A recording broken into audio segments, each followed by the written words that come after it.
here. So in the previous session, we were discussing about how to send an email using SMTP. So SMTP is nothing but simple mail transfer protocol. So using the simple mail transfer protocol, basically SMTP is nothing but it's a simple mailbox actually. So even if you don't have Outlook on your machine, you can send emails through SMTP. Okay, you can send emails through SMTP even if you don't have Outlook configured on your mailbox. Sorry, on your laptop. Okay, so it's a kind of mailbox through which you can send email from any kind of email. Okay, any kind of server. So kind of servers we have is like we have Google server through which you can send emails through Gmail, and we have Yahoo servers, we have Outlook. Likewise, every company will be having their own servers, email servers, so that they will be able to configure those emails in your Outlook. Yes or no? So basically, Outlook is a common application across the organizations. Every organization will have Outlook, and every organization will have their own email IDs. And still, in Outlook, we can configure any email ID. That is the advantage we have with Outlook. Similarly, in SMTP, right, you no need to install Outlook also. If you configure a mission, if you know the configurations like proxy server name, SMTP server name, sorry, POP server name, SMTP server name, and its related port numbers, right? Using these values, you can send email from any mailbox. So for your, let's say for example, if your organization mail ID will be something like abc@iopx.com, something like that, assume. Okay, so you can send email from this mailbox also. You can get emails from this mailbox also if you know the POP server name, SMTP server name of your company mail server. Okay, every organization will have its own mail servers, and you need to get the details of these to configure your mailbox. What are the required details here? You can see the required details will be POP3 server name, SMTP server name, POP3 port number, SMTP port number, and does it using SSL or not. So when you have these inputs, it will be easy for you to configure and you'll be able to send the emails. Okay. So any one of you tried this? Are you able to send emails?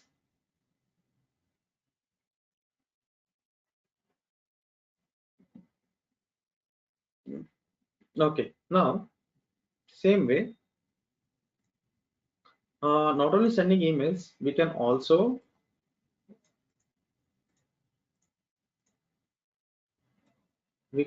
send the email along with an attachment.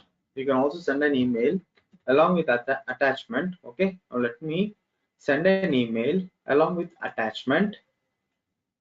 So what I'm going to do here is I'm going to mention these two email IDs into and attachment. What I'm going to do here is attachment. Let me take a collection first. So what is the input it is expecting? What is the input it is expecting? It is expecting collection. It is expecting collection. So if you take a data item, let's say for example, you want to send one mail, one attachment. If you want to send only one attachment, you might think that okay, let me take a data item, let me mention it as path, make it as text data type. Now copy any of the document here, or else let me get some sample documents.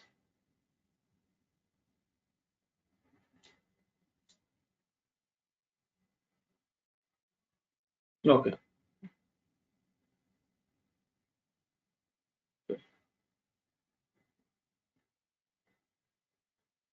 Okay, let me take this, some sample PDF.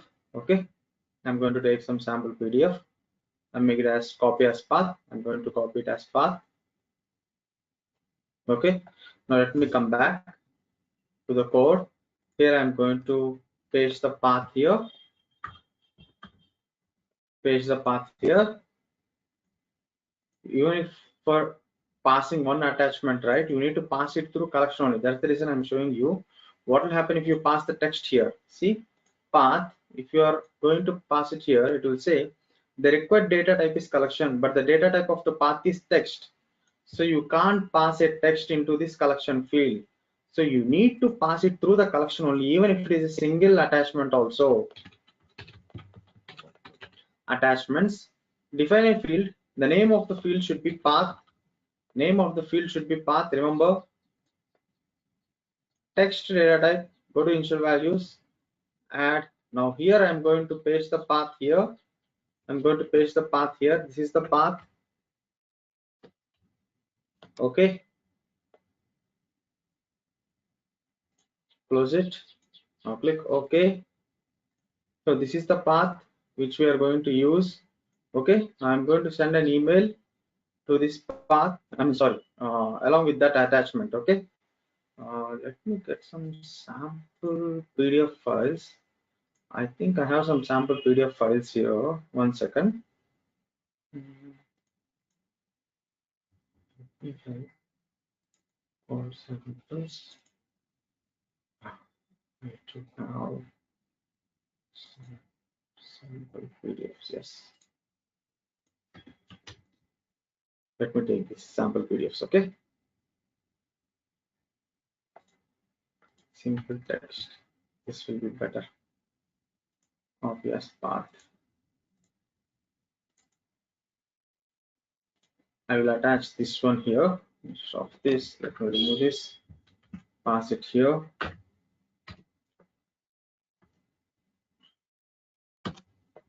So this is the path from which it is going to take the PDF file and it is going to send an email here. Okay. So now we are going to send an email along with the attachment. Even if it is a single file, you have to pass it in the collection itself. Even if it is a single file, you have to pass it in the collection itself. Remember. Okay. I'm going to run this. Please confirm if you are receiving the email along with the attachment.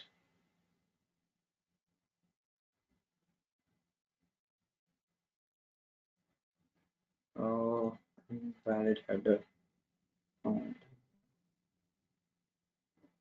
Invalid header. Might be because of the special characters here in the path. 1 second. Let me take this file.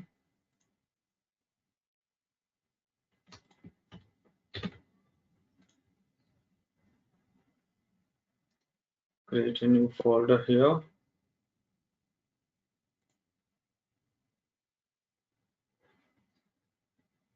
Or let me put it in sender status solution here.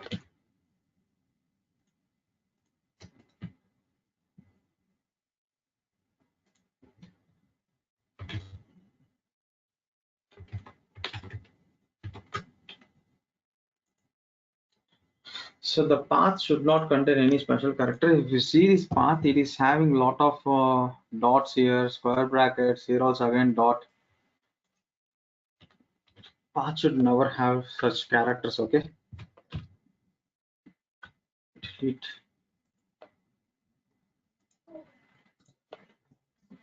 Reset this. Now let me run this solution once again.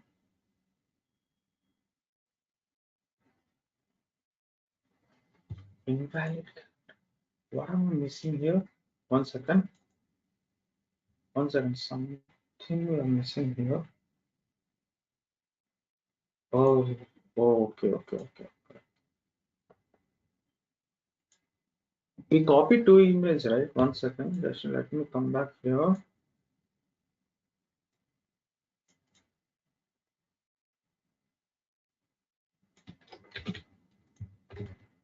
This is the mistake. Okay, let me pass another email. So whosever email ID it is, please go ahead and check if you are receiving the, if you have received the email along with the attachment.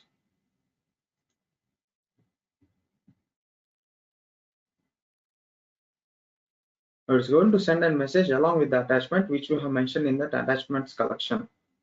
So the field name should be path. Don't forget that field name should be path.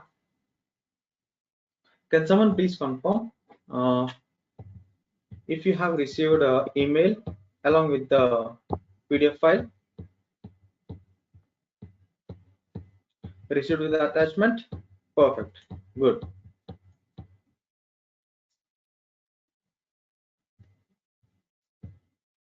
Okay, so this is how we will be able to send an email after processing the solution. So now the same way, once I complete creating orders for all the records, what I am planning to do, I am planning to send an email with all the reference numbers. I want to attach that Excel file in the email and send it to the end customer That is my requirement. So how can I do that? I'll be using the same code which I have here. I'll simply take these two, configure. First I'll configure and then I will write send message action. In send message action, I'll pass where is my attachment and all. It will automatically attach that and it will be able to send the email. Understood? So this is how we are going to do in the real time. Okay.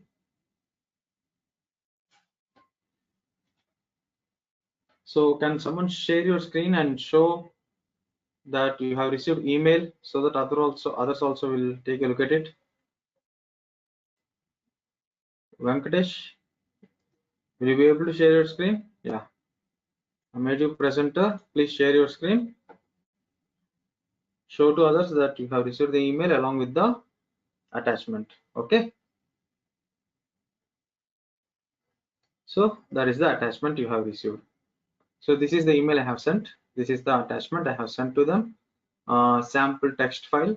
So here you can see they have received sample text file. And what is the body of the email? Show the body of the email. So it will be test email. So below one. So click on the three dots over there in the bottom. Yeah, you can see the body of the email for this. Okay. Now similarly, can I send a tabular data through an email? I want to send a data in a tabular format. Will I be able to send a data in a tabular format? Yes or no?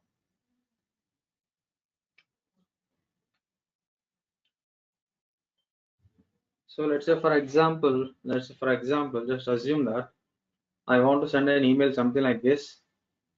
Let me share my screen first.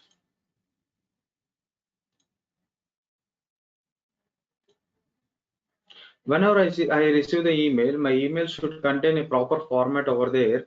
So saying that, let me show you how the email should contain, how the email should be. Hi,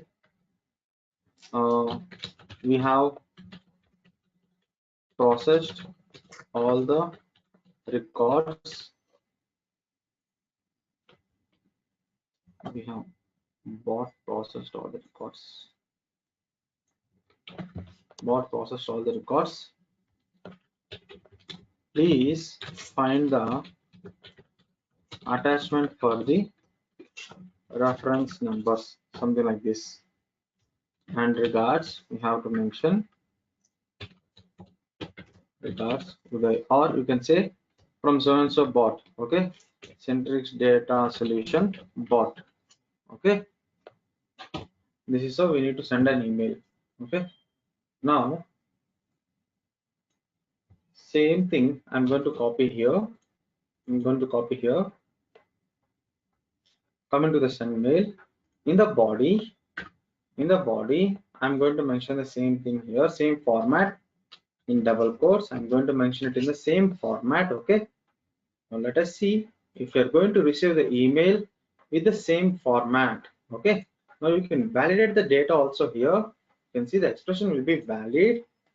And now if we send the email, let us send the email and see if you're going to receive the email with the same body in it. Okay, so whatever the body, however I have mentioned here, it should be in the same format. Format should not change. Okay, I'm going to send the email once again. I'm going to run this flow once again. So once you receive the email, Venkatesh, please confirm so that you can share your screen with others. They'll be able to see how you have received the email. Okay, I made you presenter. So if you have received the email, please share your screen. Yeah, go to that body. Which one? The last one. Yeah, recent one. Yeah, this is the one. So 1 second, hold on. Guys, are you able to see the screen? Venkatesh screen, are you able to see screen of Venkatesh? So here you can see how we have received the email. Is it in a proper format? What we have expected? What is the format we are expecting? We are expecting it to be like this, yes or no? And we have written it in the same way. We have written this bot processed all the records in a new line, and here also we have written it in a new line, and here also we have written it in a new line, and after that we have mentioned regards, and below the regards in the new line I'm mentioning the name of the bot. Okay, are we able to get it in the same format which we have written in the notepad file?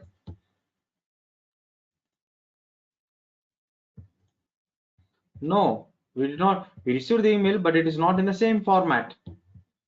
Where is the spaces? Where is the new lines? I'm expecting it to be in new lines, right? So bot processed all the records. Please find the attachments. Bot processed all the records in a new line. Please find the attachment for the reference number is in a new line. Regards should be in a new line, and CDS bot should be in a new line. Yes or no? So basically, what should be the format when you send an email? This is how the format should look like. This is how the format should look like. Yes or no? But how are we able to see the format? Everything is in a single line, right? Everything is in a single line like this. See, everything is in a single line like this. Is it acceptable? Is it acceptable to have everything in a single line? Can we have everything in a single line? No, right?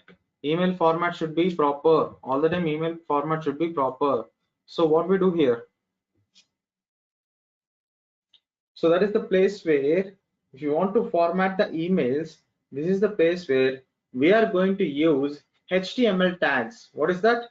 We are going to use HTML tags.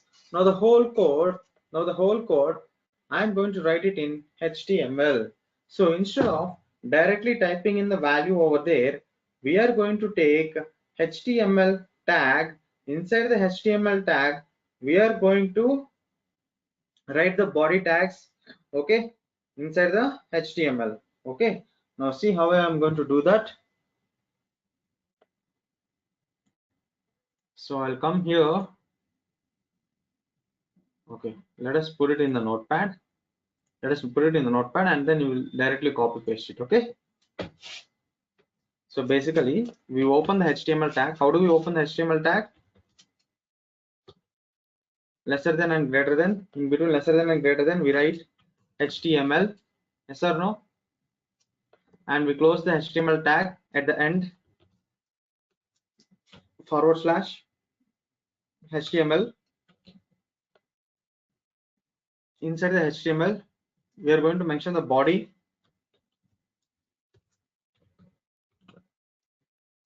Okay, and we are going to close the body here, / okay. Now what we do? We break the code here. We are going to use a tag called as break br. So which is going to create a new line.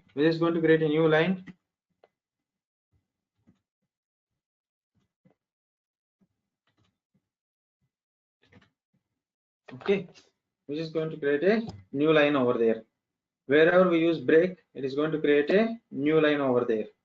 Okay, so this is how our format should be. Now this whole thing must be in the double quotes. Okay,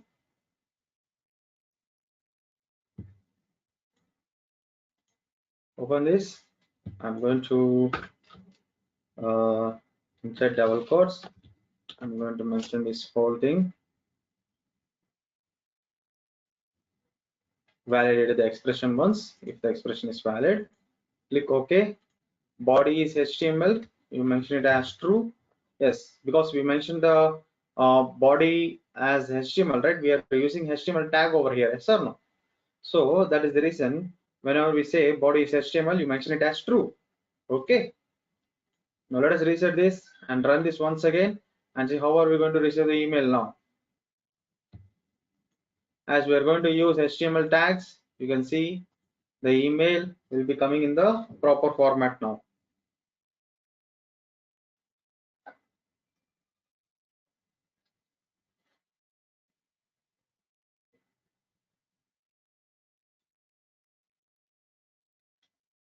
Guys, please confirm if you have received the email, and if you have received, please let me know.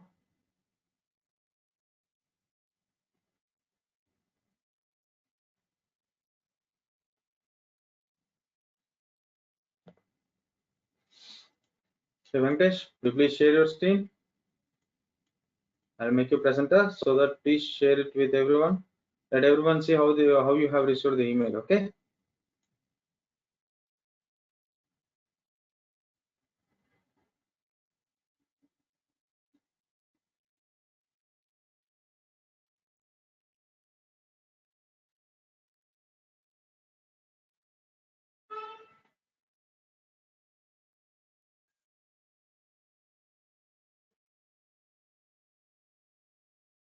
Now you can see we have received the email in a proper format here. Yes or no?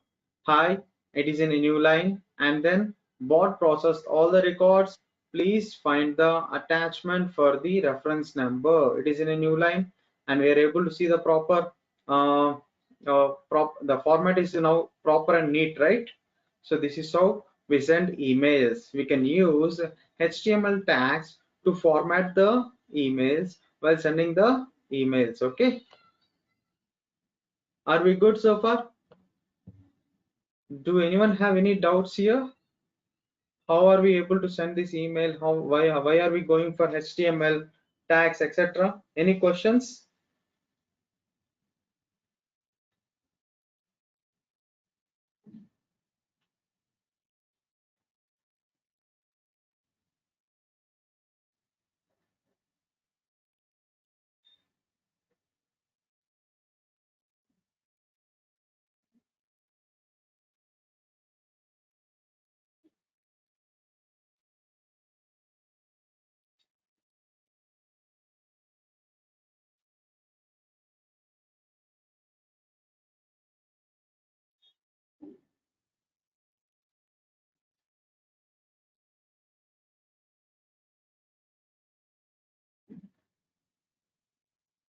Okay.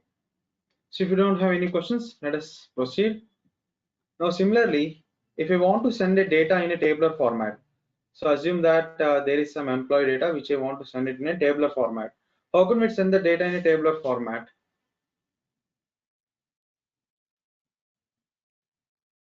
Same way here, how we have written the code, to in the HTML tags. Same way, can we write table also in HTML? Can we write a table in HTML? Yes or no? Now see, I'm going to write the table in HTML. So hope you know how to write tables in HTML. So here below, okay, let me do something like this.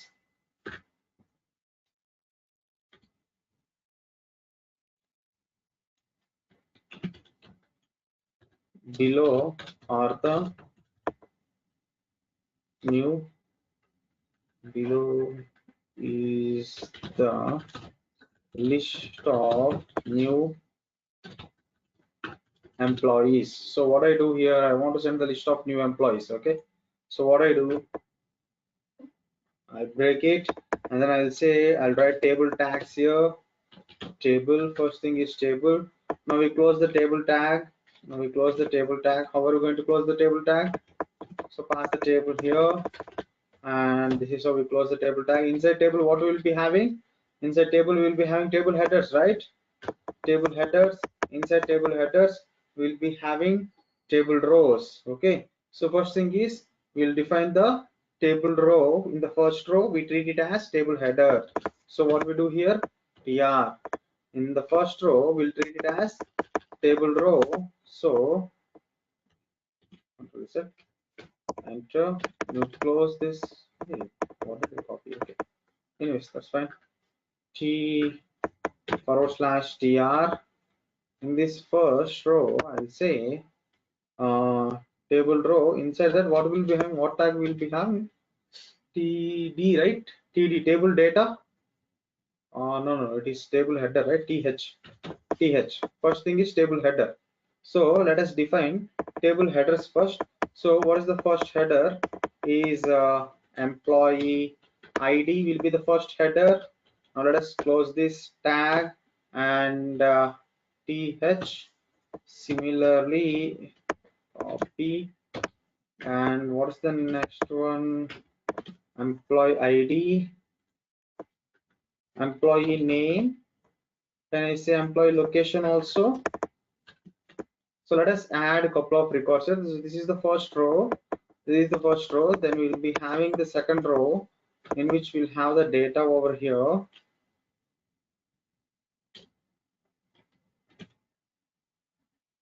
Okay, tr in the second row. This is tr. Inside second row, we'll be having table data. We'll define table data tags. What is that? Table data tags. Second row, td employee ID 1000005. There is the first employee ID. How many of you know how to use HTML? I mean, anyone have worked on HTML previously? And name, can I say it as if not, it is very easy, guys. You just go to that in Google. If you type right for HTML, you get lot of documents, I guess. That will be very easy.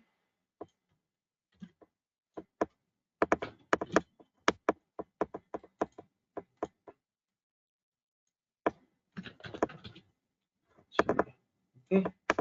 Now similarly, if you want to add one more record, copy this whole row and paste this folder in the bottom. Okay, so for this, can we add styles also for this? Can we add styles also for this? Yes, we can add styles also for this. Okay.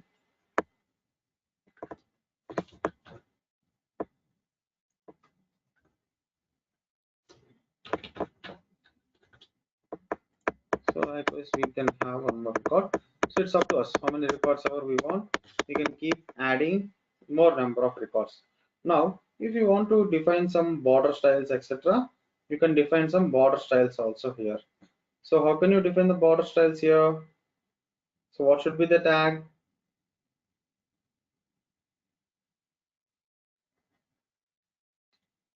Table border? Not sure. We need to explore it. Okay, anyways, let us use this. Control C, come back here, reset this and see if you're able to get the table data. Now in this place, instead of this data, inside double quotes, you already have double quotes here? No, double quotes in the bottom, and in the top, close the HTML, double quotes. Okay.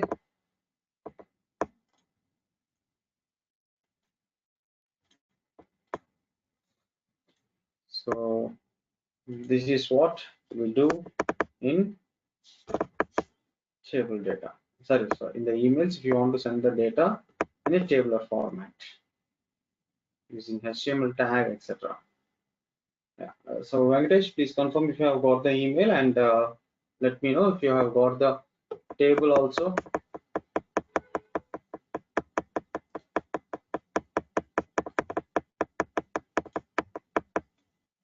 I made you presenter. You can share your screen. Yes, you got the data in a tabular format, right? Now, if you define the border over there, you can see the lines in the border also. Okay, you have to define the style for that HTML so that you can see the border also. Border equal to solid or whatever it may be. There will be some style names, right? I don't remember exactly. So if you define them, you'll be able to see the values also there. Okay, this is how we are going to define the data in tabular format while sending an email. Okay, any questions?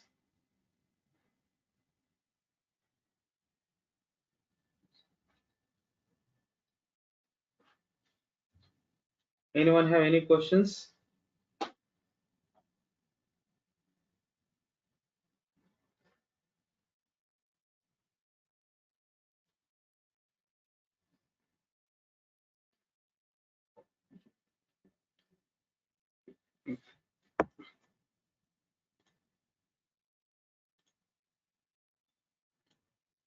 Similarly, how we are sending an email, we can also get the list of emails here.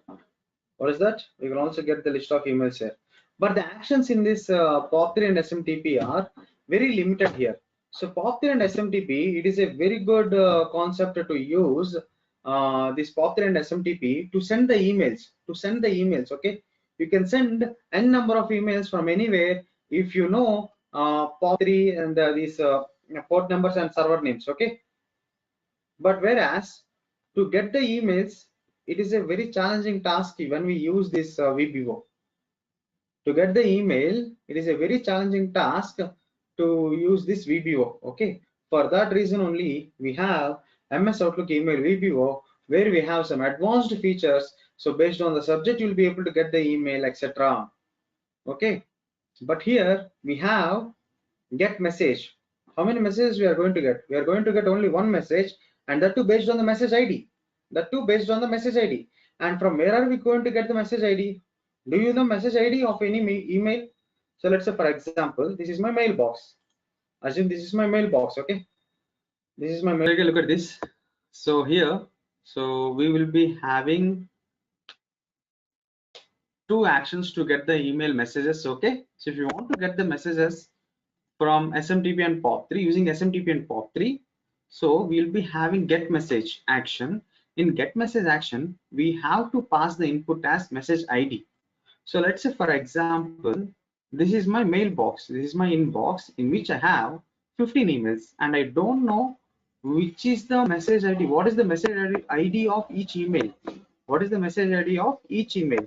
I can't get a specific message. I can't filter the mailbox directly. So for that reason, what they have done is they have given us one more action, that is list messages. Okay, list messages. So when we use this action, we are going to get all the list of emails which is present inside the inbox, irrespective of if the email is read or unread. So basically we'll be having read and unread emails right in the inbox. So irrespective of those status, we are going to get the list of all messages from the inbox.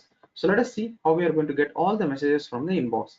And where are we going to store them? We are going to store them in the email collection. We just create the collection here. It will automatically create the collection for you. Once we click on that, I have already created that. So that is the reason I got the error message telling that it is already available. So once you create it, by clicking on this blue button, it will give you the emails and what are all the fields that it is going to extract. It is going to extract subject, message ID, from name, from address, and date sent. When was the mail sent to our inbox? From whom we have got the mail from, and what is the name of the person who has sent the email to us. And it is going to generate the message ID, and it's going to give the output and along with the subject. Okay, now let us execute this and see if we are going to get all the 15 emails in this collection or not. Okay, so to execute any stage, right, to execute any action, first you need to configure it. Configure is the mandatory step. Clear? In SMTP and POP3 VBO, when we use SMTP and POP3 VBO, configure is the mandatory step which we are supposed to use. So when we configure to a specific mailbox, from that mailbox, it is going to get all the list of messages from that. Okay.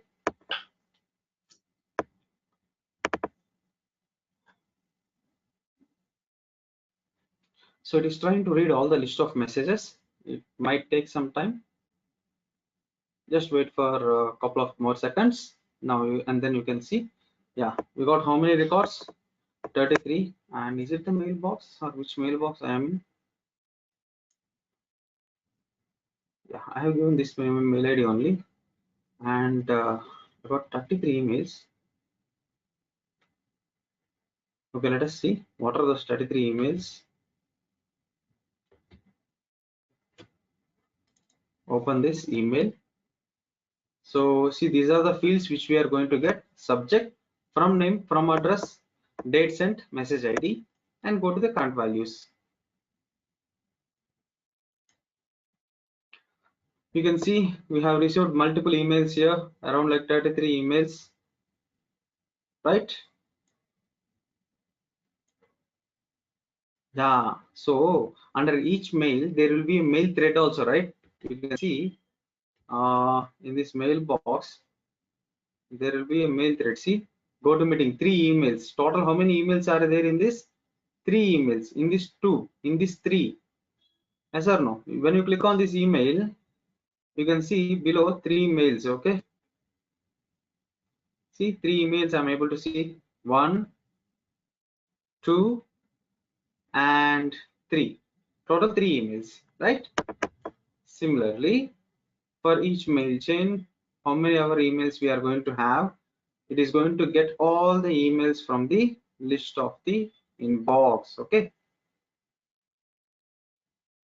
right?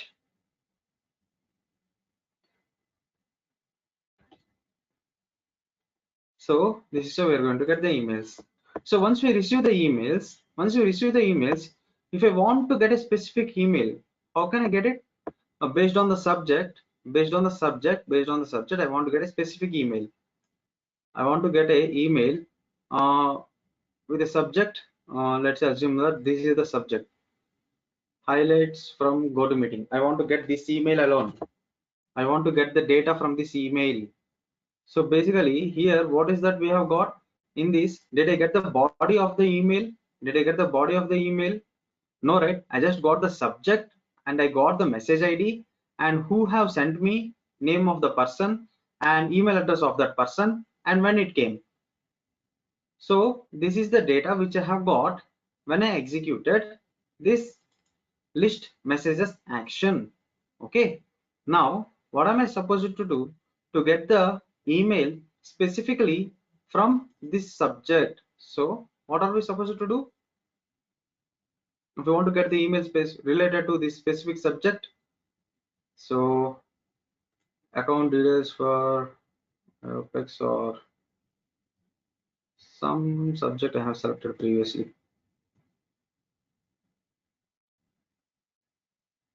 Okay, assume I want to get this.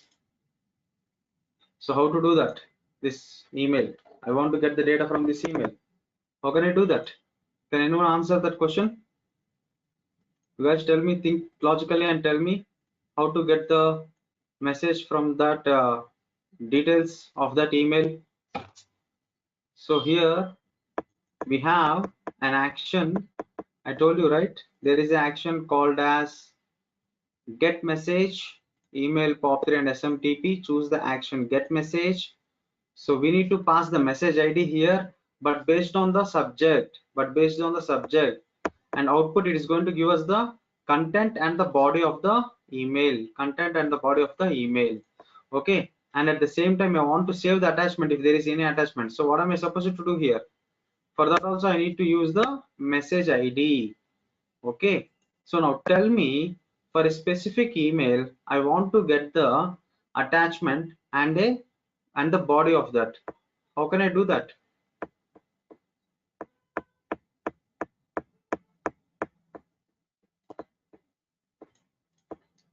So basically we have all the data in the collection. So first step is take loop, open the loop stage, choose emails as your collection. Okay, fine. Now I'm going to take a decision stage. Open the decision stage. Here I'm going to write email dot subject is equal to this subject. Okay, and I will make it as lowercase in both the sides, lower or upper. As we know, BluePrism is case sensitive, so I'm going to make it as lower or upper. Oh.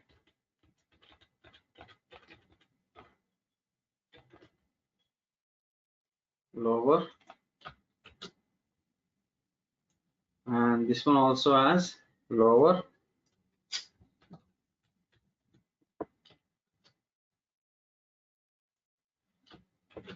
Okay, now validate the expression. I'm going to check if the subject of my email is equal to this one or not.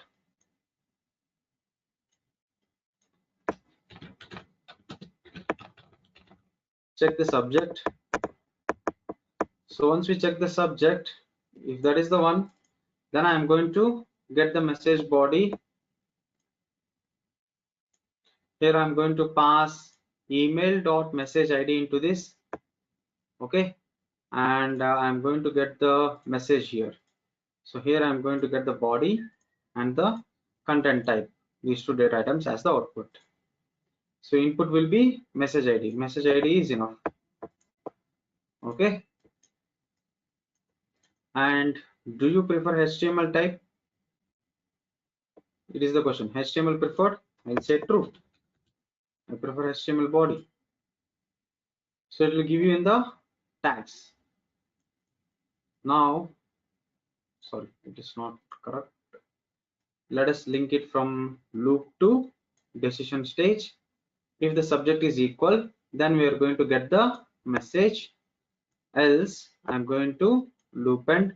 Once we get the message, I'm going to end it. Okay.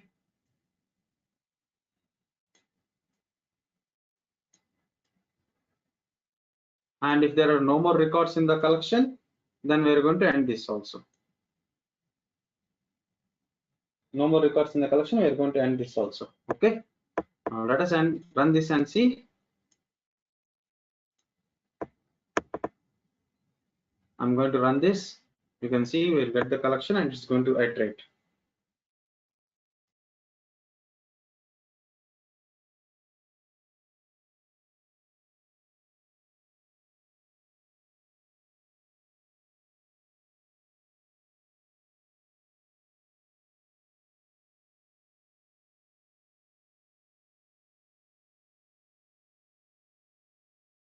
You can see it is iterating on all the records.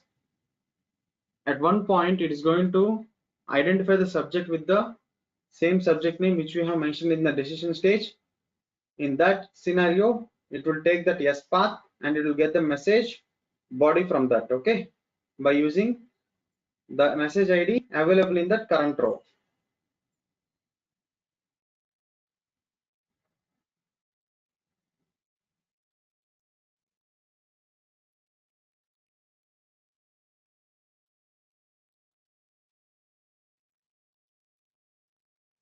Which record we have? That subject.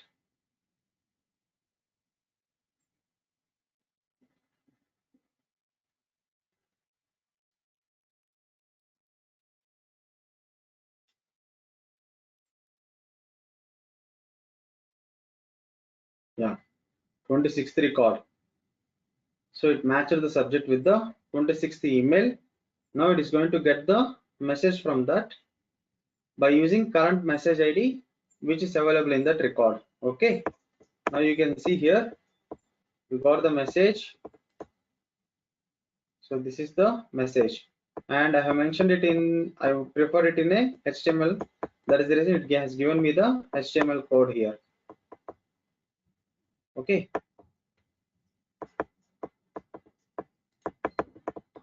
so if you don't want it as HTML, you can make it as false. When you mention this as false, we'll get the text in a normal format. Okay, and this is the content type. How are we getting the content type? Text or HTML? We got it in a HTML. UTF-8. Okay. Any questions here? So this is how we'll be able to extract the message from a specific record. Now you can see here in the 26th record. The 26th record is your current row. So whatever the value, whatever the message ID value is available for this record, what are the message ID value, this message ID value will be sent as an input to this mail get message. That message ID will be coming here and based on this message ID it is going to extract the body. Okay, is that clear? Simple. Now same concept you have to apply it in the process also, if you need the data, okay, if you need the data, you need to apply the same concept.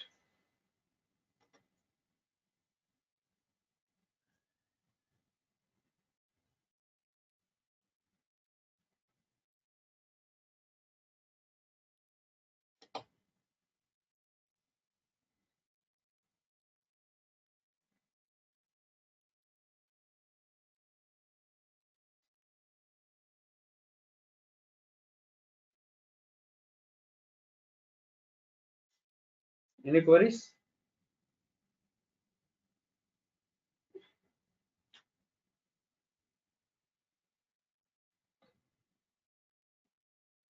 You can go ahead and try this today, okay.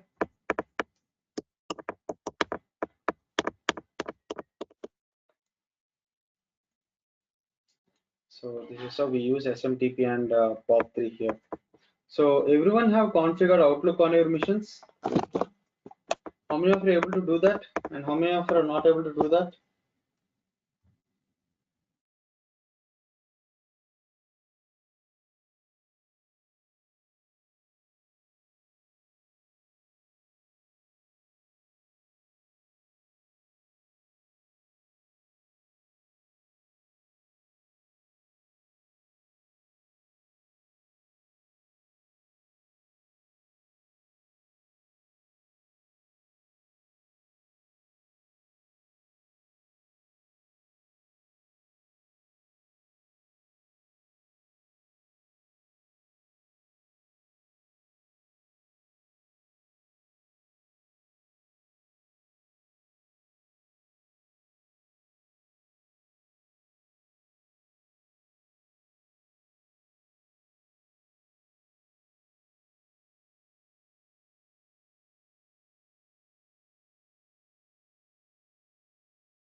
Okay, that's all now. And then now let us step into the next concept. So shall we implement the same thing in our process also? So the same thing, let us go ahead and implement in our process to send an email along with all the reference numbers to the end user. And how are we going to send the email? So let's now, I'm going to take this stage here, copy, go to our process. So I'm going to create a new page. I'm going to create a new page. Name the page as send email. Name the page as send email. Okay. So here, this is going to be our action where we're going to first configure. So after configuring the data, take one more action stage here. Okay, while configuring, we need username and password also, right? Let me copy these two data items from here and put it in my process. So we are supposed to send an email at the end of the process along with the attachment. So I'm going to take POP3 SMTP here. We have already written the action for configure. We're going to send the message, and from also let us pick the data item here. This one, sorry, not this one. From, I think, did I put it in a data item from? Yes. This is the one. Copy these two because attachment also we need to send, right? So here in the attachment, this will be my Excel file attachment, orders.xls. Copy as path. I'm going to copy this as path, or you can put it in an environment variable also. So hope I have explained the concept of environment variable, right? So I think we already have the environment variable defined. Take it and make it as, sorry, exposure as environment. Then you can see the variable here, right? CDS Excel file path. But one problem here is, there is one problem here because we have to pass it through the collection here. We can't use environment variable. We have to pass it through the collection. So I'll come to the collection here. I'll define it here itself. Or else you can define the environment variable as collection also. You can define in the environment variable, you can define it as a collection also. Okay.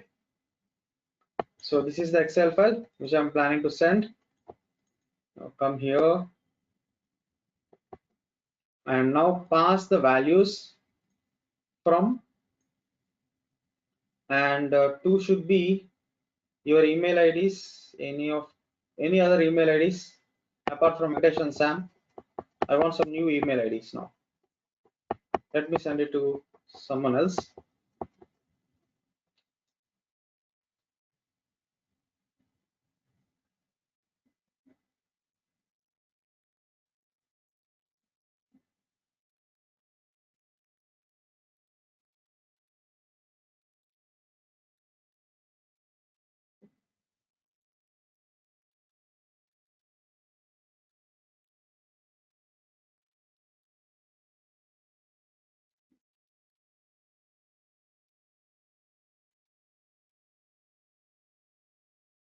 Yes, someone please let me know your email ID.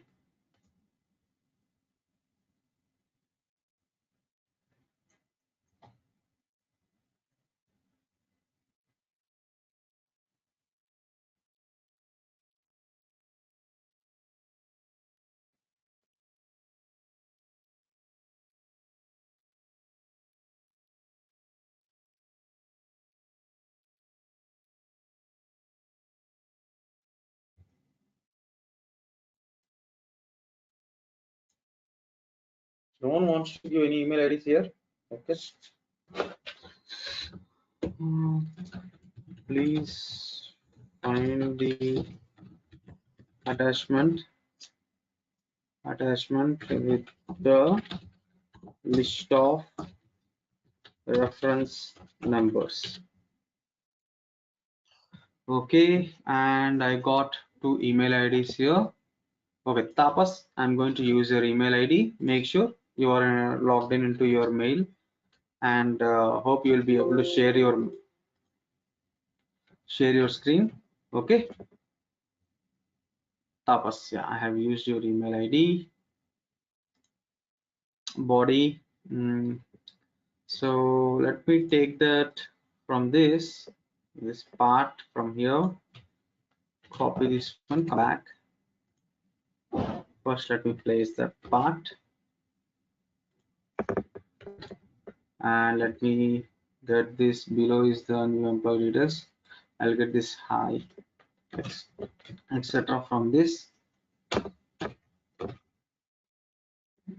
We'll write here. I'll write the message by using break tag by using break tag here. I'm going to use break tag here also, and here I'm going to write the message bot has successfully completed creating orders. Please find the Excel for the reference number list. Okay, the reference number list. Okay, no need to break here. You don't need to break the line over there. Okay, so now put everything in the double quotes. Put everything in the double quotes here and validate the expression. It's a good practice to validate the expression. Sometimes we might miss something, so for that reason let us validate the expression all the time. And we'll pass the collection here. What is the collection? Attachments is our collection in which we are going to attach the Excel file and HTML. Yes, it's true. We are going to send the body in the HTML format. Okay, and click OK. Now come back to the process. Where is our process? This one. Okay, guys, don't use these VBOs into another object. Okay, so let me explain this after this concept. Okay, let us run this first and let us send the email. After that I will explain one more concept to you.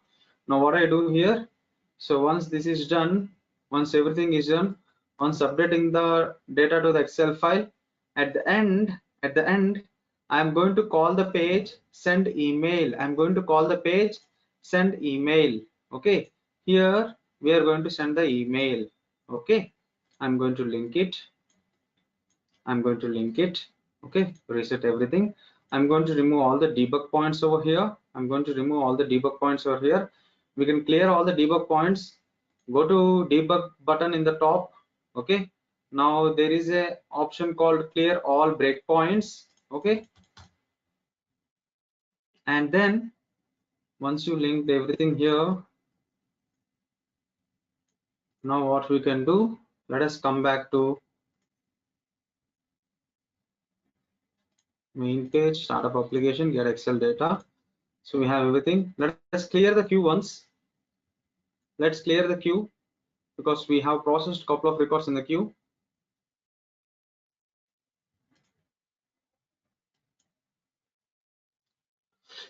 Syntax data solution queue.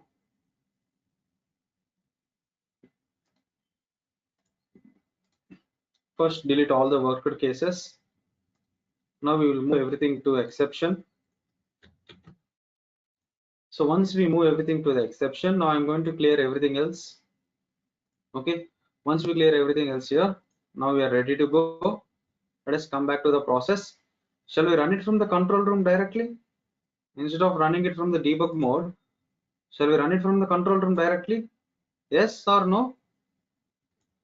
Yes, let us run it from the control room. Why to run it all the time from the debug mode?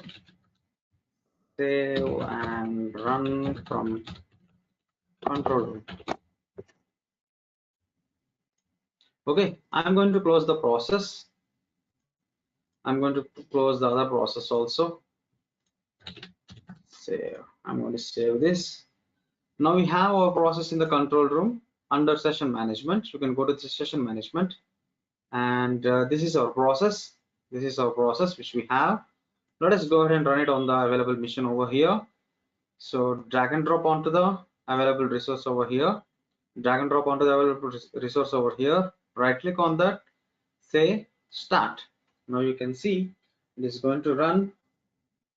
What is the current status over there? Working, right? So now you can see the body is going to work and create the orders for all the records. Just wait, it has to get the data from the Excel file and it needs to load the data into the queue. It needs to perform all the steps, right? Let us wait for that.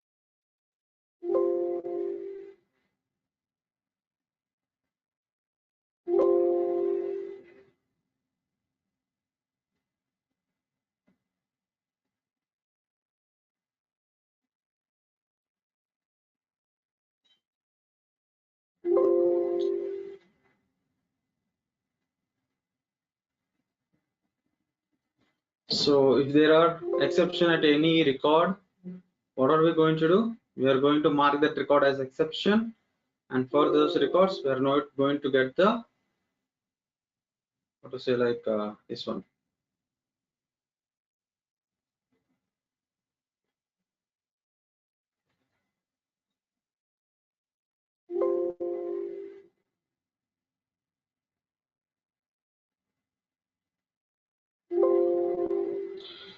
For those records which are going to run into exception, we will not have a reference number in the Excel file. Okay.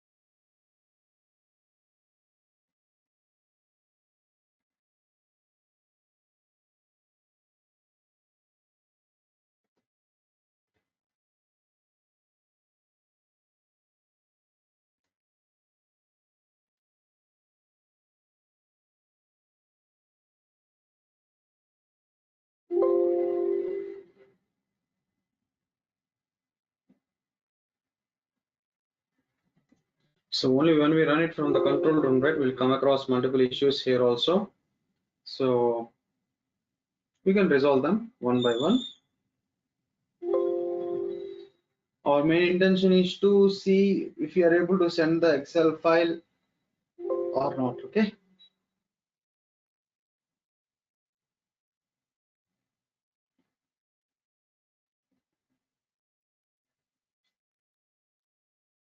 And all the exceptions must be handled here.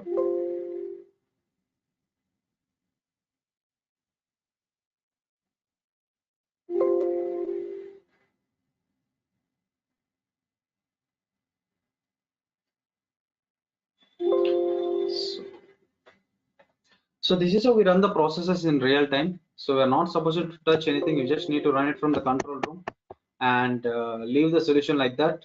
So it will be done automatically. You can see currently what is the status over there. Okay.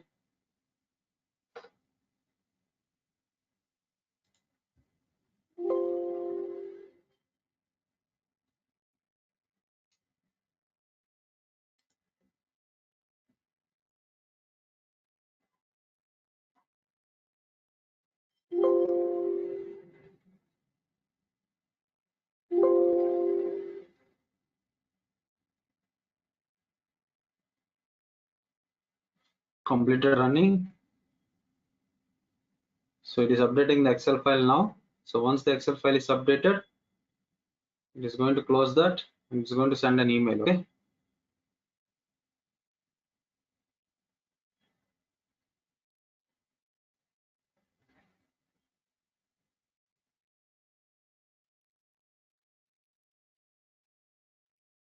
Is it taking time?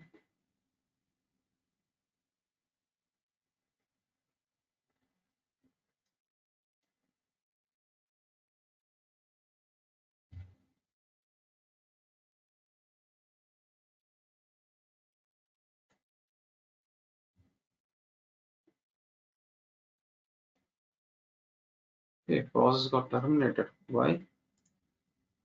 Okay.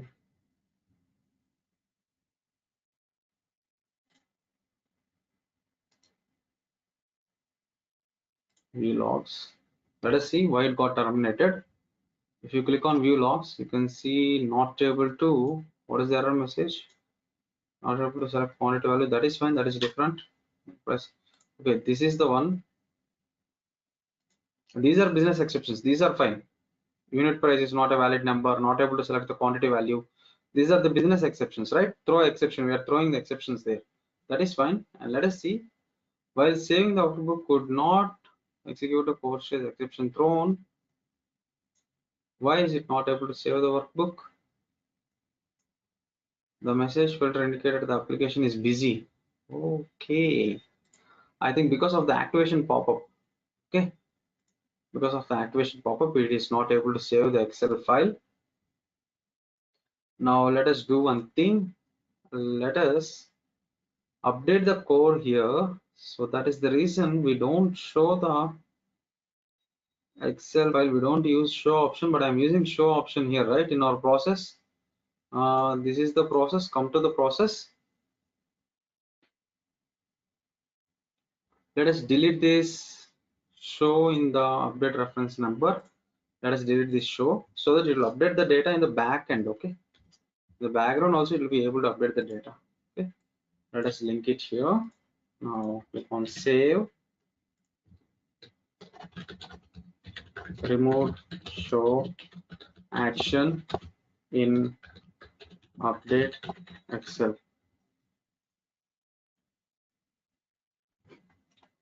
Okay, now close this.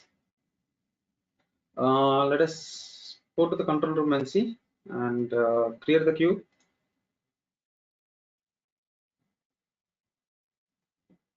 Okay, 1, 2, 3, 4, 5, 7 records are moved into exception. Some reason might be there. Okay.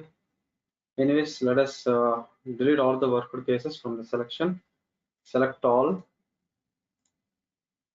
Selection. Okay. Now let us go ahead and run this once again from the control room. So this is what we do in system integration testing. So in system integration testing, right, we run it from the control room. We don't run it from the debug mode. So we run it from the control room. Whenever there is an unexpected pop-up, right, it will terminate the application. It should not terminate the application basically. So we need to handle the exceptions or the code properly, whichever is going to cause the application to terminate. We need to avoid those, and if you want them, you need to handle the exceptions. So let's say I'm using show option here, show action. Show action, when we try to show the application, you can see we're getting a pop-up over there, right? Because mine is not a active Excel file, it is a some cracker version, something like that. So it is asking me to activate the license. So whenever I get the pop-up, right, the flow will be disturbed over there. Okay.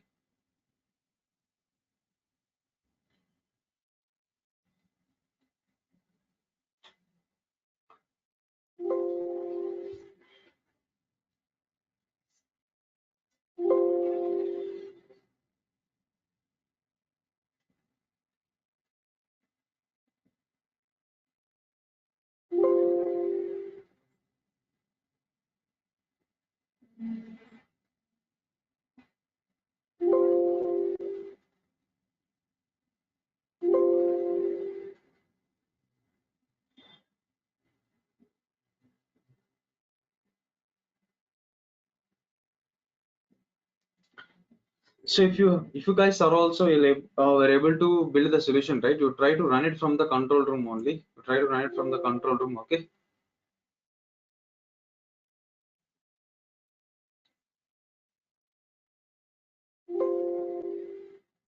Try to run the solution from the control room and see whether it is working fine or not. Okay.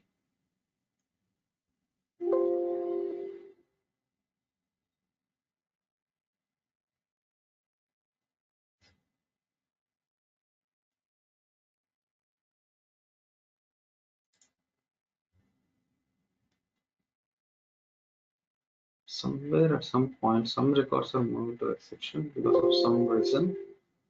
I have to verify why that is happening.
That submit button click is happening slow sometimes. is happening, but it's taking some time.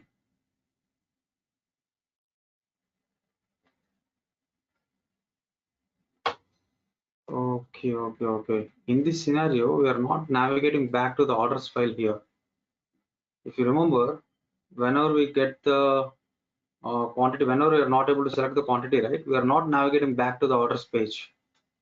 So there also we need to add that option to navigate back to the orders menu page. Remember? So we handled that select quantity. We are throwing the exception from there, but we are not we are not navigating back to the orders menu page. Some issue, something. We have to update our object.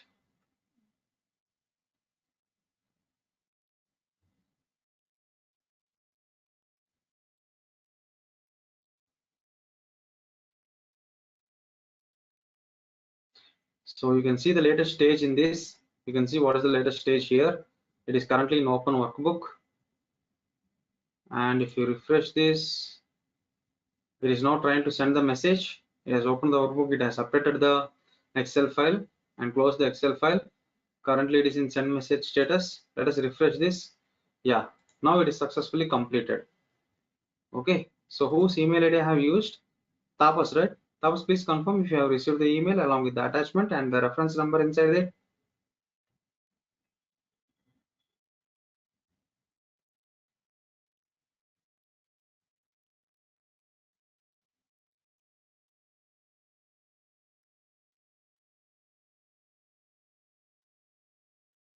Take a break for 15 minutes and come back, guys. Everyone can leave for a break for 15 minutes, and I want everyone to be back.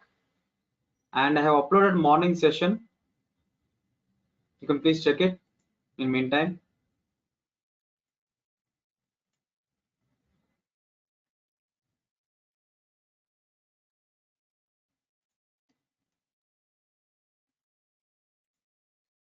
This conference will now be recorded. So what is that is, so let's say for example, whenever you try to launch the application, if it is not going to launch for the first time, are we going to leave it like that, or we are going to retry for that? So basically what we do here is we are going to retry for the application launch. So we can't just leave it. So as we discussed earlier, in the sub pages, we do write the retry logic here. Okay, so how are we going to retry? So what are we going to do to retry? Okay, so now see what is going to happen. So I'm going to write the logic to retry this launch if it is going to fail. So how to write the retry logic? So first thing is, we'll take a data items, how many times you are planning to retry. So first we'll take two data items here. One is, we name it as retry limit. We name it as retry limit. We'll say 3 times, maximum 3 times. We'll retry it maximum 3 times. And we'll take one more data item as counter. And initial value is going to be 1. Initial value of the counter is going to be 1. Okay. Now, same exception handling concept here. I'm going to utilize this recover resume stages again. Recover and then resume the flow. So I'm going to use a block stage. I'm going to block this. Okay, this recover should handle only the exception which is coming from the launch stage. So that is the reason I'm going to block it. Okay, so now what I do here is, whenever we are not able to launch the application, what am I planning to do is, I want to retry that multiple times, and then I want to proceed further. So let us see how are we going to retry that. So here what we do, we have taken two data items. Now let us take a calculation stage and then a decision stage.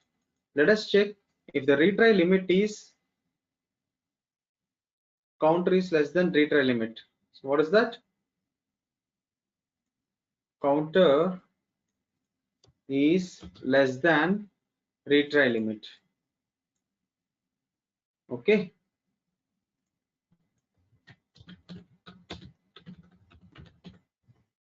The counter. If counter is less than retry limit, okay, then we are going to increment the counter here.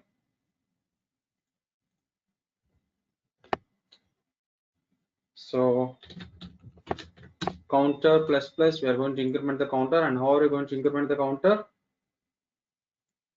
Counter value counter plus 1, and again we are going to store it in the counter itself. Click OK.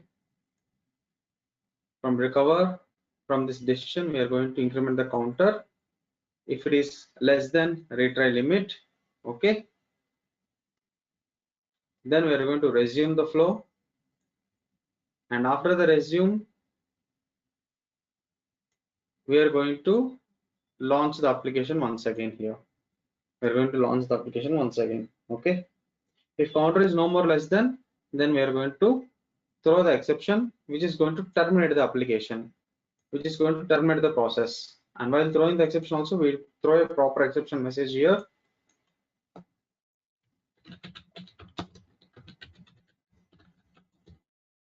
System exception, and we choose system exception type here, and message we are going to write is Centrix data solution application is not available. Centrix data solution application is not available. This is what we're going to write here. Okay, so this is the retry logic, simple retry logic. So from resume, whichever the stage you want to retry it, whenever there is an exception, how many times you want to retry. So based on that, you are going to do this. Okay, based on that, you are going to do this. Is that clear? Now, in the same way, if you want to catch the exception detail also, what you do, you take one more calculation stage here and you get the exception detail from that. You can use exception detail function over there. Okay. Any questions?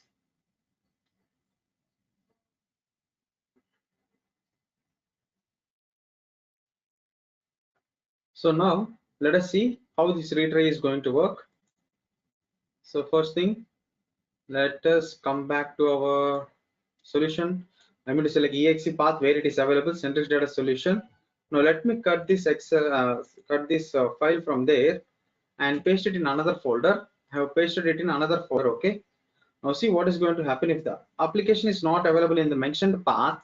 What is going to happen? It will fail to launch the application, which will throw an error indirectly.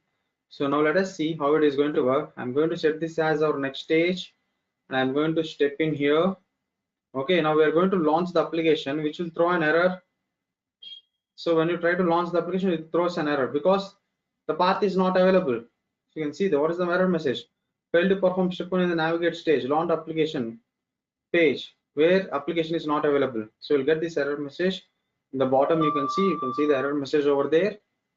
Now we are going to continue. It is going to check the counter value. Currently the counter is less than 3. Okay. Then it is going to increment the counter, and your counter value is 2. Now we are going to retry for the second time. So second time also it ran into error. Now what are we doing? We are incrementing the counter. Okay. Now we are going to try it for the third time. So now 3 is not less than 3, and that is the reason it will come to system exception. Now if you throw this, it is going to, if you execute this, it is going to throw an exception telling that Centrix data solution is not available, and the process will get terminated. You're supposed to terminate the process in this scenario. If the application is not available, there is no point of proceeding further, yes or no? So that is the reason we are going to terminate the application when launch is going to fail. Same thing will happen in control room. If you run the process from the control room,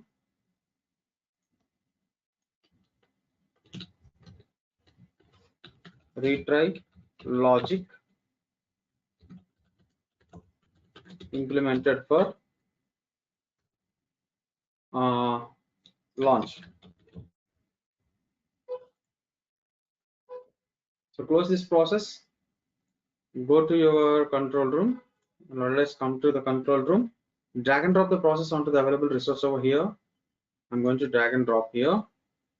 Currently it is in pending status. When I start, you see it will retry for 3 times. It will retry for 3 times. Start. MS Excel VB will get the data from the MS Excel VB, will load the data into the queue as there are no pending records in the queue. In the previous run, we have completed everything, right? For that reason, we don't find any records in the queue. Currently, the process still is in running status. You can see the process is still in running status.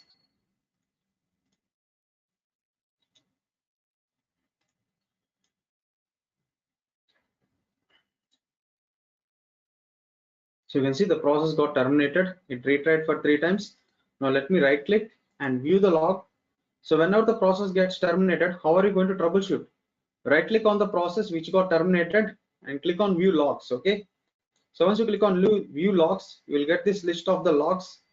Now here you can see where exactly we ran into error. So it retried for 3 times here. Yes or no? Failed to perform step 1, failed to perform step 1 in the navigate stage launch. Okay, and finally it thrown an error telling that Centrix data solution application is not available. See, we retried for 3 times. 1, 2, 3. And finally it has thrown exception.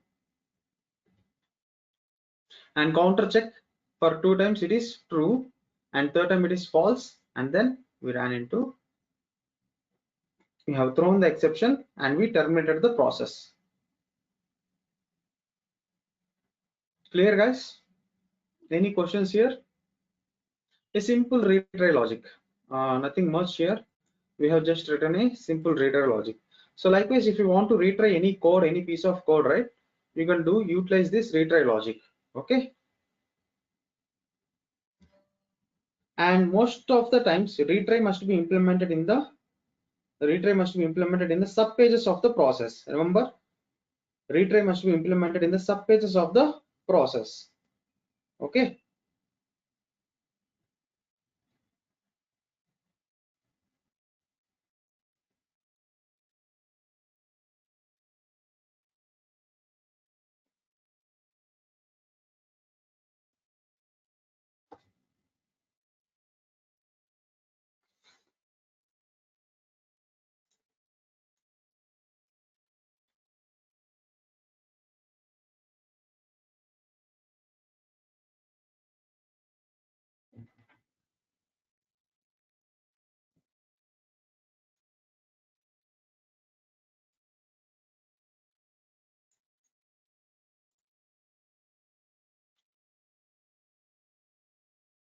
So now let us jump into a new concept: how to work with SQL Server from BluePrism.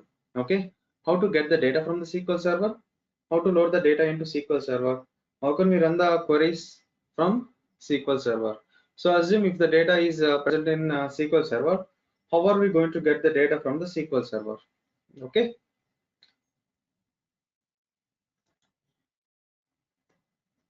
just a second. Let me go to solution.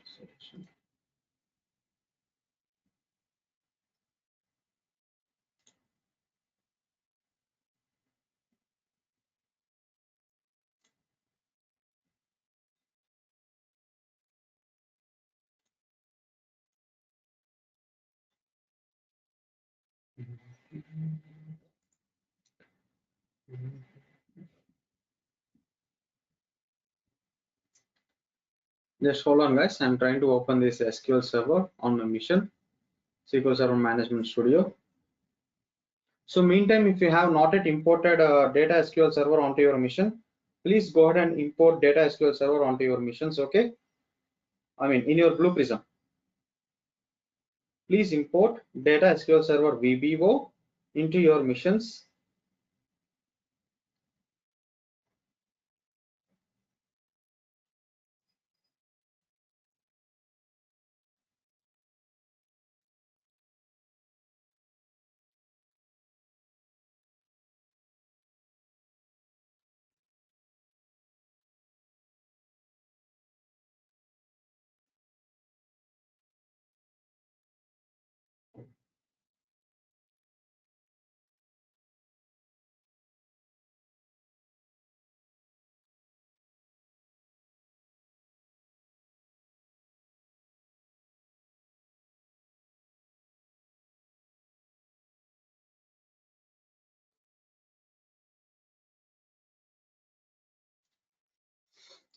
connect to the SQL Server.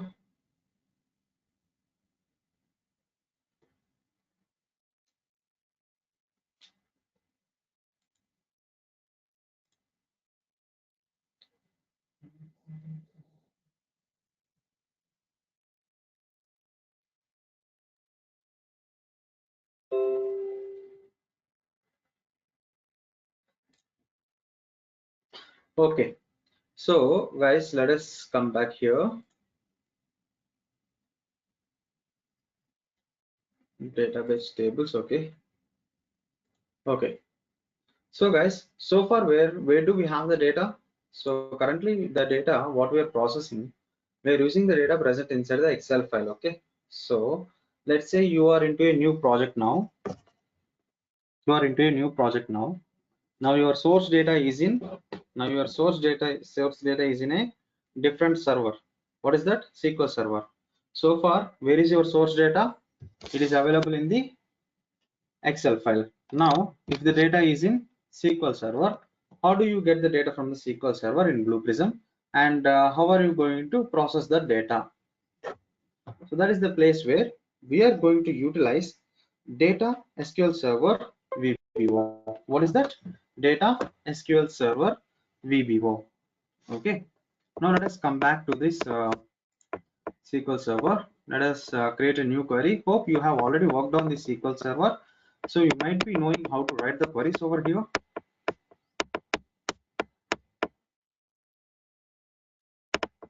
Now let me take a notepad file first.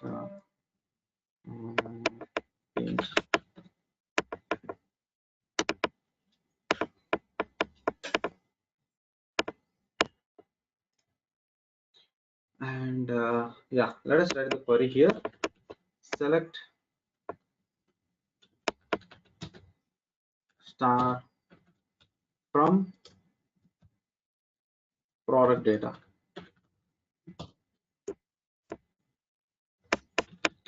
Product data is the table where we have the data here. Now let us execute this. Did we get the data here? So we got the data here, right? These are the records which are present in this database. Okay.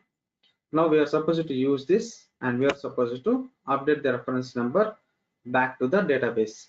Okay. So how are you going to update the reference number back to the database?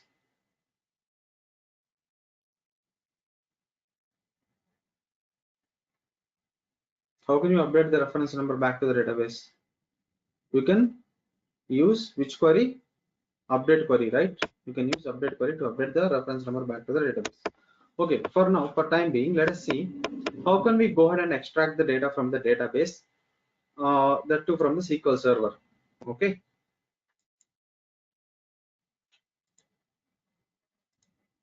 I'm going to create a new process. So guys, let me create a new process here.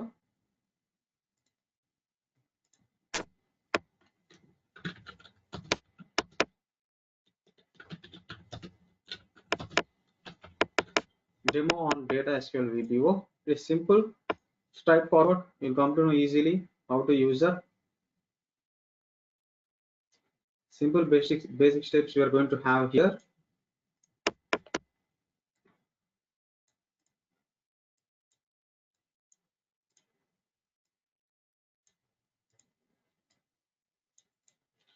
So let us take the action stage here. So everything, any object, if you want to utilize, right? Remember this concept, any object you want to utilize, you call it into the process studio.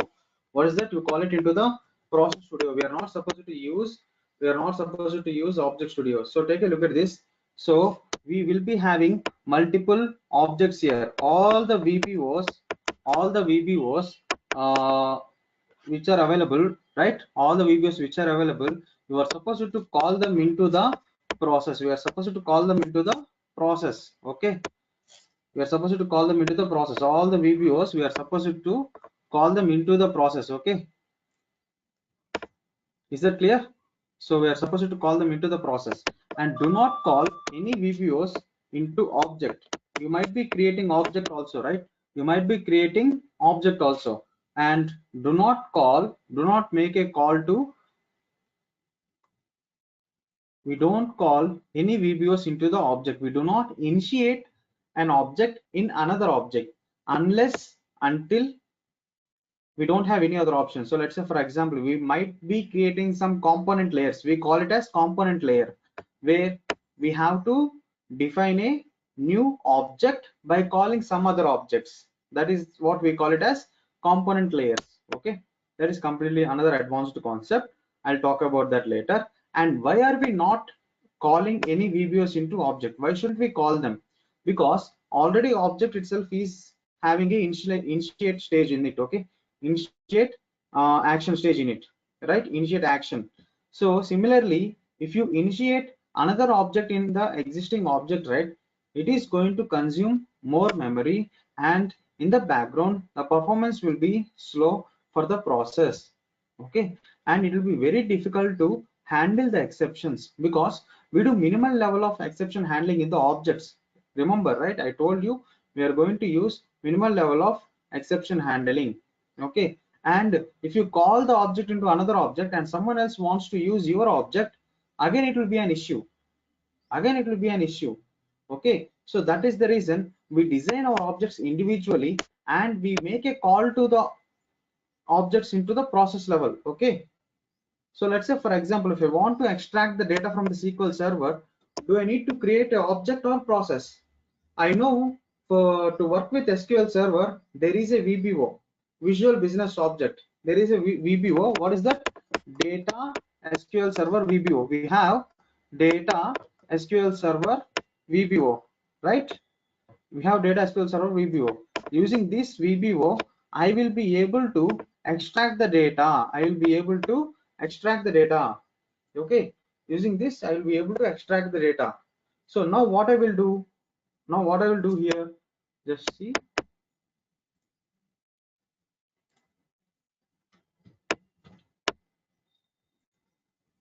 So I will straight away go ahead and I will utilize my Data SQL Server VBO.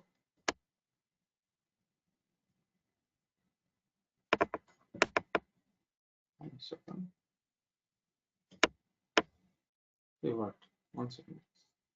I'll straight away go ahead and utilize my Data SQL Server VBO in my process. I will not go ahead and create an object here. I will directly create the process. There is a object called Data SQL Server, and I am going to use this Data SQL Server VBO in the process level. Okay, so here also the first step here is set connection. What is that? Set connection. Okay, we are going to set the connection here. So what is the server name? What is the database name? Does it have any authentication, username and password? So when are we supposed to provide username and password? There will be two authentication modes. What are the two authentication modes in SQL? One is Windows authentication and another one is SQL Server authentication. Yes or no? So here, if you choose SQL Server authentication, so first of all, you need to check what is the server you are using. So this is my server, BluePrism server. And when I try to connect, you can see what is the type of authentication I'm using. Windows authentication, which doesn't require username and password. And what is the name of the server? This is the name of the server. Let me copy the name of the server here. I have copied the name of the server. Come back to BluePrism process. Take a data item. Name it as DB server. It is going to be text data type. Pass the value server name into that, and take one more data item there. Okay, one more data item and name it as text data type. And what is that? Database. What is it? DB. Name of the DB. We need to pass the name of the DB.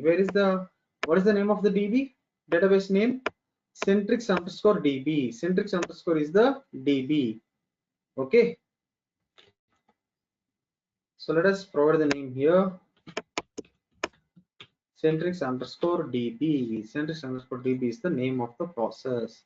Okay, now we are going to utilize this one to get the data. Okay, So now let us come back here. That is the query which we are going to utilize. Now to set the connection, first two inputs are server name. We pass the server name here. Now most of you might have understood already how to do this. So we pass the server name. We pass the server name. So we're not going to get any output from there. Now let us go to the next action. Open the next action. So next thing is we are going to execute. Is that correct? Which one I need to use, execute or get collection? So basically we'll be having two actions here. One is execute, one is get collection. Most of you might think we are supposed to use execute. But execute, if you use execute, you won't get any outputs here. See, what is the output you have? Success and message. But you need the data, right? When you run a select query, you need the data from that. Yes or no? When you run a select query, you need the data from that. So what is the output you are going to get from here? What is the output you are going to get from here? You are going to get just if the query is successfully executed or not, but you won't get the data here. Now let's say for example, let me copy this query from here, come back, go to the execute action, pass the query into this in double quotes. Let us pass the query. Go to the outputs, create these data items here.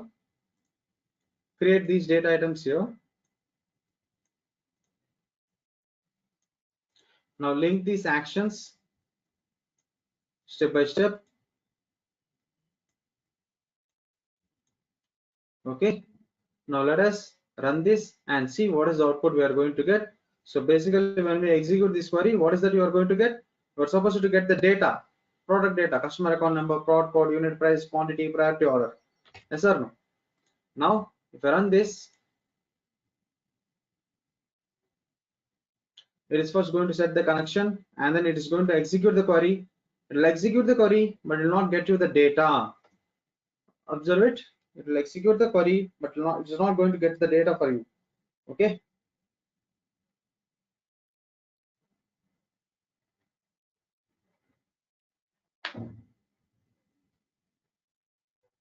So you can see here the query has been executed. You can see the success flag as true because query is successfully executed but there is no data.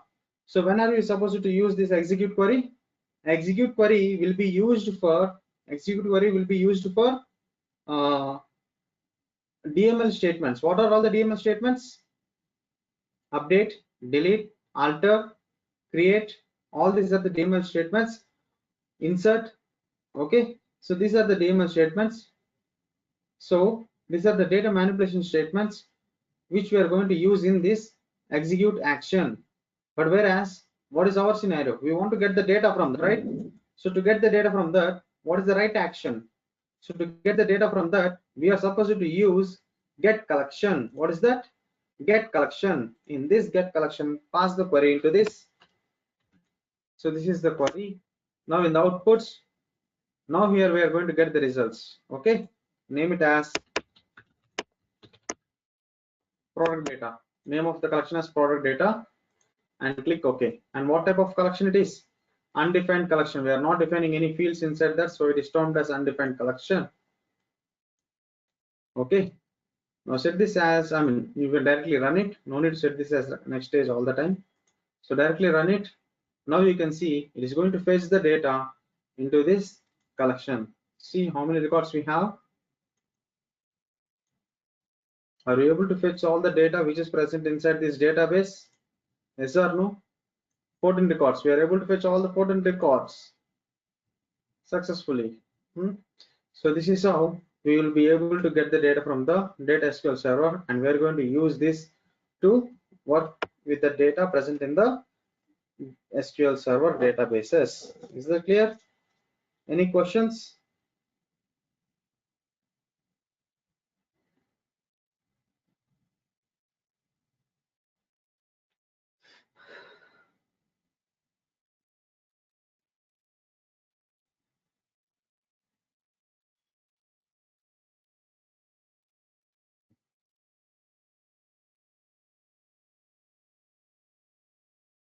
So you know how to update the queries, yes or no?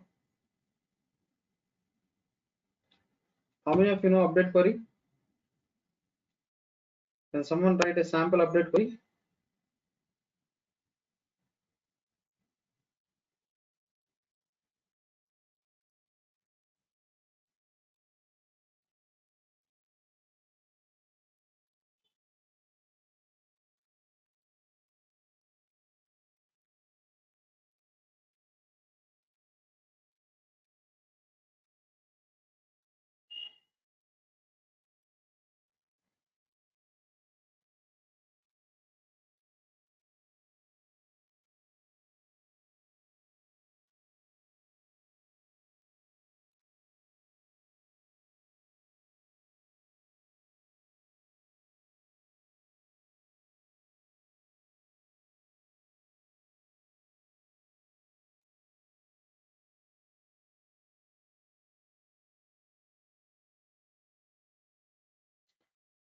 Okay, so now similarly, update centric set employee ID is equal to true where employee.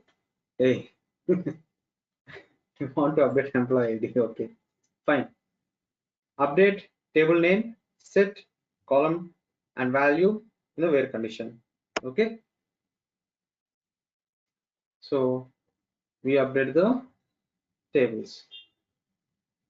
Clear? Similarly, if you want to run an update statement in this, you will be able to run the update statement in this. Okay. So if you want to create the database, you can directly create the database using which stage? Execute. Okay. So let's say, for example, if I ask you to insert this data into a new table, how are you going to do that? If I ask you to insert this data into a new table, what are you going to do? So get the data.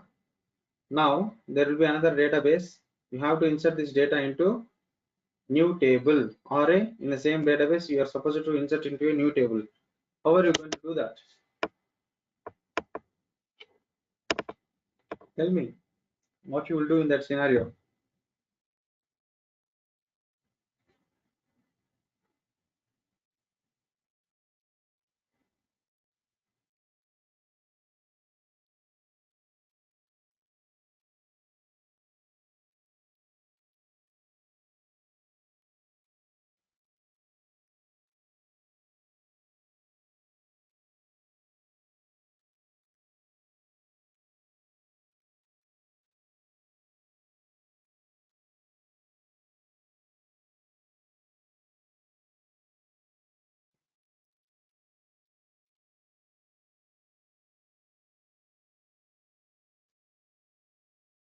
What?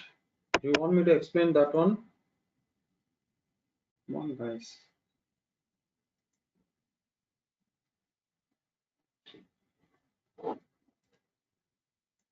You know, right, how to insert the data? How are you going to insert the data? That is your assignment. Take it as an assignment, okay? Take it as an assignment. I'm going to give you an assignment here. So what you need to do, take a collection, okay? I'm going to check this tomorrow, okay? Take a collection, define some fields inside the collection, okay? Employee data or whatever it may be. Fill some records here. You could take any collection. I want you guys to create a table and insert the data into that. You need to iterate through the collection. I want to see how are you going to write it, okay? And for that you need to use execute action stage here. You need to use, you know how to write the query, right? You know how to write an insert query. All you need to use is you have to pass your insert query here. Data SQL Server execute is the action which is going to help you to execute. Okay, so use that. Take a sample collection. You can take any collection. You can create any database here manually. You can create a table also manually. Okay, now insert the data into the table by taking a dummy collection. You define an employee table here, add some 5 or 6 values, and then insert that data into the database. I want to see this assignment tomorrow. Okay, everyone understood the requirement, or do you want me to repeat it? And I'm going to ask each and every person to share your screen tomorrow, so don't forget that. Okay.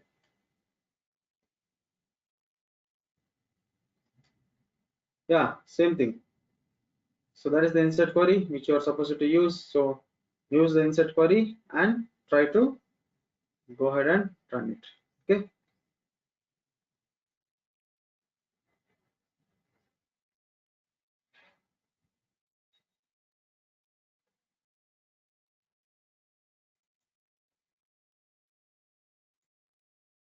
You create a table. I'm telling you the requirements. Okay.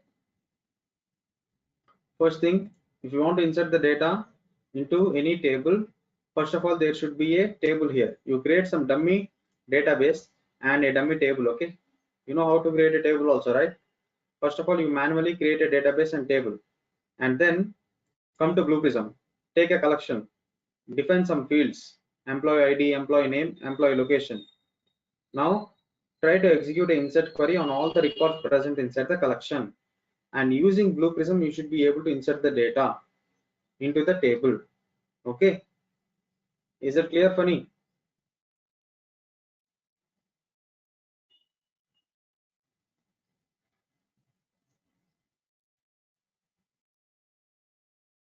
Okay, anyone else have any other questions? Okay guys, that's all for today, and tomorrow we are going to come up with new concepts again. So whatever we have discussed so far, I want everyone to practice, and then I'm going to have a questions. I'm going to ask you questions tomorrow. Okay, go ahead and practice everything. If you want, you can go through the recording also once again multiple times. I'm going to question you guys whatever we have discussed so far. I'll go one by one. I'll go to the list here. I'll ask one by one. Okay, I'm not going to ask in a group. I'm going to ask you questions one by one.